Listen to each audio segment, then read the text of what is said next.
Olá pessoal, tudo bem? Então vamos começar mais uma aula, nossa sexta aula de Biologia D. A aula de hoje vai ser sobre probabilidades, heredogramas e variáveis das heranças autossômicas. Então é uma aula bem bacana, a gente vai ver como é que ocorre essa, essa passagem de características de um descendente para o outro. A gente vai falar um pouco sobre probabilidade também, mas aí não vai entrar muito a fundo, não é o nosso intuito aqui na biologia entrar muito a fundo na parte de probabilidade. Mas a gente precisa entender algumas coisas, principalmente porque alguns exercícios eles vão usar um pouco de probabilidade para poder relacionar com a genética mendeliana ou a genética dessa parte de heranças, ok? Mas também não precisa se assustar porque não é nada muito complicado. Vamos lá. Bom, então antes de começar no assunto de hoje, a gente sempre procura fazer um resumo, né? Relembrar de algumas coisas que a gente viu na aula passada. Então, por exemplo, algumas coisas da aula passada vão ser úteis para a aula de hoje. Por exemplo, os conceitos de alelo, de locus gênero, entre outros. Mas só lembrando rapidamente aqui, ó, o que era o DNA. Né? Então, o DNA é uma molécula de ácido desoxirribonucleico em dupla fita em forma de hélice, que ele contém as informações úteis para serem transcritas, depois traduzidas em uma determinada molécula. O que mais que a gente viu também foi em relação aos genes. Então, os genes são segmentos ou partes do DNA que servem como base para a geração de moléculas como as proteínas. Então, aquela parte do DNA que ele é transcrito em RNA mensageiro, depois esse RNA mensageiro é traduzido pelo processo de tradução em uma molécula como as proteínas. Nós vimos também as partes dos alelos. Então, os alelos eles estão localizados em uma dupla fita e sempre estarão, se um alelo está em uma fita, em uma dupla fita, também estará em uma outra dupla fita. Como a gente lembrava lá, que era o azão é um alelo, o azinho é outro alelo, ok? E a região que eles se encontram é o locus gênico. Então, o locus gênico é a região em que um gene ocupa no material genético. Então, um par de alelos sempre ocupará a mesma posição do DNA. E é isso que a gente chama de locus gênico, ok? Então, esse é um resumo da aula passada. É claro que tem bem mais informações, mas só para lembrar as partes mais importantes que a gente viu na aula 5. Então, assim, a análise aqui que falava sobre a primeira lei de Mendel que a gente viu, né? É uma análise de uma característica genética separadamente. Então, ele analisava cada característica genética de forma separada, não analisava as duas de uma forma só. Então, a qual pode existir uma relação de dominância entre os alelos, que estão situados em um locus de um par de cromossomos homólogos. Então, lembra que o azão era dominante, o azinho era representado pela letra minúscula de recessivo, então existia sempre essa relação. Então, a dominância entre os alelos ela ia prevalecer, a característica da dominância ia sempre prevalecer sobre a recessiva, ok? Então, começando com o assunto de hoje, que é de probabilidade. A probabilidade, na verdade, é um ramo, uma parte da matemática, que estuda a chance de um evento ocorrer. Então, bem resumidamente, é isso. Então, por exemplo, o lançamento de uma moeda pode dar cara ou coroa. E aí a probabilidade vai estudar isso. Qual é a probabilidade de dar cara, por exemplo? Então, o que a gente vê é assim, ó, cara é calculado dividindo-se a expectativa da sua obtenção. Então, qual a expectativa de dar cara? Pode ser cara ou coroa. Então pode ser que seja a chance de dar cara é uma vez só. E aí divide-se pela total de eventos possíveis. Ou seja, quantos eventos podem ocorrer quando você joga uma moeda para cima? Podem dar dois eventos. Pode dar cara ou pode dar coroa. Então a fórmula para você descobrir é a probabilidade da cara é o número de caras dividido pelo número de cara mais número de coroa. Ou seja, ele é de 1 divididos por 2, ou 0,5, ou 50%. Sendo bem simplista, quando você joga a moeda para cima, qual a chance de dar cara? É 1 em 2, porque tem dois eventos. Pode dar cara ou pode dar coroa, mas se você quer cara, então a chance de dar cara é metade. Sempre vai ser metade, ok? Então, esse é um conceito básico de probabilidade. É óbvio que tem outras partes da probabilidade, desse estudo da matemática, que é bem mais complicado, mas a gente não vai entrar muito a fundo nessa parte, ok? Então, ó, qual a chance, probabilidade, de se obter cara em um segundo lançamento, em um terceiro lançamento, ou no milésimo lançamento? Então, não interessa. sempre a chance vai ser meio, vai ser 50%. Independente de quantos lançamentos a pessoa fizer. Porque ele é independente. Se eu lanço uma vez a moeda para cima, a chance de dar cara é 50%. Se eu lanço de novo ela, a chance de dar cara também é 50%. Então a probabilidade, neste caso, é independente. Ok? Ó, a probabilidade de um evento ocorrer não é modificada pela ocorrência deste mesmo evento em situações anteriores. Então, se eu jogo a moeda para cima uma vez e deu cara, a segunda vez que eu jogar é independente do que ocorreu na primeira vez. Pode dar cara ou pode dar coroa. Vai ser sempre 50%. Beleza? Então, falar um pouco agora sobre a regra do E. A regra do E ela é bem interessante. Então, ó, tem essa pergunta aqui. Lançando uma moeda 2 vezes, qual a chance de se obter 2 caras? Vamos lá. Então, a chance de 2 eventos independentes ocorrerem juntos será o produto, ou seja, a multiplicação de suas chances ocorrer separadamente. Ok? Então, ó, por exemplo, a probabilidade da cara e cara novamente é igual a probabilidade de cara vezes a probabilidade de cara, que é igual a meio vezes meio, que é igual a 1/4. Ou seja, quando você joga cara, joga a moeda para cima uma vez, a chance de dar cara de novo é metade. Aí você joga ela de novo, a mesma moeda. Qual é a chance? De novo, independente do que aconteceu a vez passada, vai ser sempre metade. Ou seja, vai ser 50%. Vai ser meio. E aí você quer saber, lançando uma moeda 2 vezes, qual a chance de se obter 2 caras? Aí você multiplica metade versus metade, que dá 1/4. Então aqui, ó, lembrando, a regra do E, quando o enunciado falar E, é porque é multiplicação. Beleza? Então, voltando, retomando. Você joga a moeda para cima uma vez. Deu cara. Ou seja, a chance de dar cara era metade.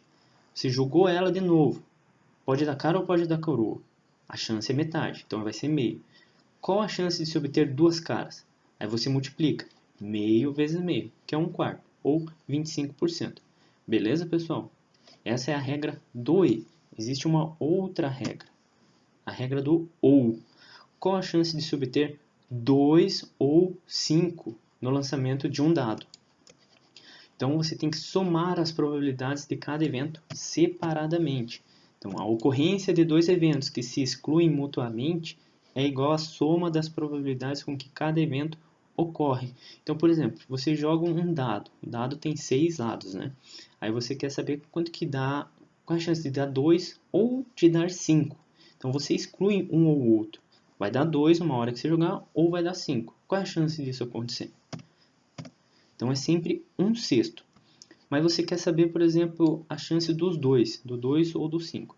Para dar o número 2, quando você joga um dado, é 1/6, porque ele tem uma chance em 6, porque o dado tem 6 números, tem 6 lados. O 5 também é a mesma coisa, mas você quer saber os dois juntos. Então, se dá 2 ou 5, é só você somar 1/6 mais 1/6, que é igual a 2/6. Então, essa é a regra do ou, quando um exclui o outro. E aí, você quer saber os dois juntos? Você soma. Então, a regra do ou, diferente do e, é somatória, não é multiplicação. Beleza? Existe também a regra do e a regra do ou simultaneamente. Não precisa se assustar, não vai complicar. É só a gente pensar. Qual a chance ou probabilidade de um casal ter 2 filhos, um do sexo feminino e outro do sexo masculino, independente da ordem em que nascerem? Então, ele não quer saber a ordem. Então, vamos lá. Então, o primeiro filho ser menina e o segundo ser menino. Então, lembrando lá da primeira regra do E. Então, a chance de ser menina é metade. Sempre quando há o nascimento de uma criança, ele tem a chance de ser do sexo feminino ou do sexo masculino. Ou seja, é igual a regra do cara ou coroa. É metade. A chance é sempre metade. Ou seja, ser menina e ser menino, você coloca meio vezes meio, que é 1/4. Ou o primeiro filho ser menino e o segundo ser menino. Aí você só inverte, vai ser meio vezes meio, que é igual a 1/4. Ou seja, a mesma coisa. Então, assim, a probabilidade final será a soma dos dois resultados. Por que será a soma dos dois resultados? Porque ele faz a pergunta aqui, ó. Qual a chance de um casal ter 2 filhos, um do sexo feminino e outro do sexo masculino, independente da ordem em que nascerem? Então, a probabilidade será a soma dos 2 resultados, ou seja, 1/4 mais 1/4, certo? Desse 1/4 aqui, menina e menino, ou menino e menina, 1/4 também. Então, é 1/4 mais 1/4 é igual a 2/4, ou meio, ou 50%. Então, a chance de um casal ter 2 filhos, um do sexo masculino e um do sexo feminino, é sempre 50%, ok? Então, vamos fazer esse exercício aqui. Esse exercício, ele é bem bacana, porque, ó, a pergunta dele é a seguinte: sabe-se que o albinismo é uma característica autossômica recessiva. Então, quando ele fala autossômica aqui, você esquece a parte do sexo, é independente do sexo. E ele fala recessiva, ou seja, se é recessiva, é azinho, azinho. Então, lembra na aula anterior? Recessiva é sempre azinho, azinho. Não é azão, azinho, nem azão, azão. É azinho, azinho. Assim, um homem albino casado com uma mulher normal. Bom, então, um homem albino, aqui, ó, é azinho, azinho. Essa característica do albino é sempre recessiva. Como ele disse aqui, o albinismo é uma característica autossômica recessiva. Casado com uma mulher normal. Então, ele casou com uma mulher normal, com a pigmentação da pele normal, é azão. Ok. O casal deseja saber a probabilidade de ter um segundo filho do sexo masculino de pele normal. Então, é importante a gente ler essa informação aqui, ó. Teve uma menina albina. Então, o casal, o homem albino, azinho, azinho, casou com uma mulher normal, azão, mas ele não fala se é azinho, mas ele dá a informação aqui, ó, que é uma filha albina. Se é uma filha albina, então é azinho, azinho, ok? Para essa filha ser albina, tem que vir um azinho do homem, do pai, vem aqui, e um outro azinho da mãe, no caso, a mulher com a pigmentação da pele normal. Ou seja, a mulher, ela tem os alelos azão, azinho, ok? Beleza. E eles querem saber a probabilidade de terem um filho, um segundo filho do sexo masculino e de pele normal. Então a gente faz o cruzamento aqui, azinho, azinho, o homem, e a mulher com a pigmentação da pele normal, azão, azinho. Primeiro vamos resolver o problema do sexo. Então a gente viu nos slides anteriores que para ser do sexo masculino, a chance é sempre metade. Pode ser sexo feminino ou do sexo masculino. Então é sempre metade. Essa parte está resolvida. Então vai ser meio aqui para ser do sexo masculino. E aí da pele normal. Para ser pele normal, ele pode ser azão, azão ou azão, azinho. Então a gente fazendo o cruzamento aqui. Pega o alelo azinho do homem e pega o alelo azinho da mulher. Vai ficar azinho, azinho. Pode ser que ela tenha um filho azinho, azinho. Pega o outro alelo azinho do homem e cruza com o azinho da mulher. Vai ter mais um azinho, azinho. Agora a gente vai pegar esse azão aqui da mulher. Esse azão da mulher vai cruzar com o azinho do homem. Vai ser um filho com a pigmentação normal. Vamos pegar esse azão aqui de novo. Vai cruzar com este azinho aqui. Então vai dar azão, azinho. E aí a gente vê que existe 4 probabilidades de genótipos diferentes. Então aqui a gente vê aqui, azinho, azinho e azinho, azinho é pigmentação de albinismo, ausência de pigmentação. Então a característica de albinismo. E aí a gente vê aqui que esse azão, azinho, ele tem a característica de pele normal. Ou seja, das 4 aqui chances de terem um filho, 2 são de pigmentação normal, ou seja, metade. Então, a chance do casal ter um filho de pele normal é meio, 50%. E aí a gente quer saber qual a probabilidade de terem um segundo filho do sexo masculino, e aí sim entra aqui o pulo do gato, do sexo masculino e de pele normal. Aqui quando ele fala e, é multiplicação. O que a gente faz? Metade, porque é do sexo masculino, e metade que é de pele normal. Ou seja, a chance de ter um filho do sexo masculino e de pele normal é 1/4. Ou seja, a resposta aqui é letra B. Ok? Então, sempre quando aparecer um exercício desse, fazer por partes. Ele fala aqui, ó, característica autossômica recessiva, quer saber um segundo filho do sexo masculino e de pele normal, aí você já faz a multiplicação. Beleza? e aí faz toda essa separação aqui dos alelos e tal, faz o cruzamento um por um, para ver quanto que dá, ok? Então, pessoal, outra parte da nossa aula é sobre heredogramas e variáveis das heranças autossômicas. O que são essas heranças autossômicas? As heranças autossômicas, elas são heranças genéticas que ocorrem independente do sexo. Então, se é homem ou se é mulher, se é sexo masculino ou sexo feminino, é independente, tá? Então, a partir do momento que ele fala num exercício que a herança é autossômica, você desconsidera o sexo, porque provavelmente uma determinada condição genética vai afetar tanto homens quanto mulheres, ok? Então, mais para frente a gente vai estudar heranças ligadas ao sexo, que estão relacionadas com os cromossomos sexuais, mas não é o caso agora. A gente vai falar mais das autossômicas. O que a gente vai falar também, e é importante a gente aprender, são sobre os heredogramas, as genealogias. Eles são basicamente representações gráficas da herança de uma determinada característica genética em uma família. É o que a gente vê, por exemplo, nesses heredogramas aqui. Então, por exemplo, os números romanos, eles são representados aqui eles representam as gerações, ok? E os números aqui arábicos, né, 1, 2, 3, eles representam os seus descendentes, beleza? Então, sempre que você vê no enunciado esses números romanos aqui, são sobre as gerações, e não os descendentes. Os descendentes é esses números arábicos, ok? Outra coisa que é importante a gente decorar, aprender, e aqui de fato a gente tem que aprender e decorar. Por exemplo, em círculo representa o sexo feminino, em quadrado sempre o masculino.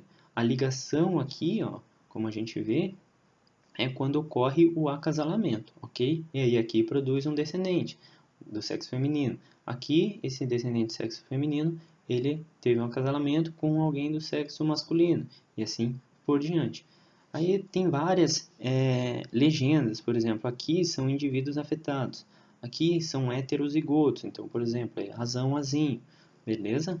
Então, ó, o que mais que a gente pode ver de importante? Aqui, ó, acasalamento consanguíneo, são parentes. No caso aqui, eles são primos, se eu não me engano. Ó, aqui tem isso, eles são meio que primos, né? Porque esse pai aqui, ó, ele acasalou com essa indivíduo do sexo feminino e também aqui. Então, ele teve um filho aqui e um filho aqui. E aí, aqui, a partir disso, esses dois irmãos, né, esse 1 e esse 3, tiveram 2 filhos, cada um teve um. E aí, aqui, a partir disso, teve os primos, e esses primos se acasalaram.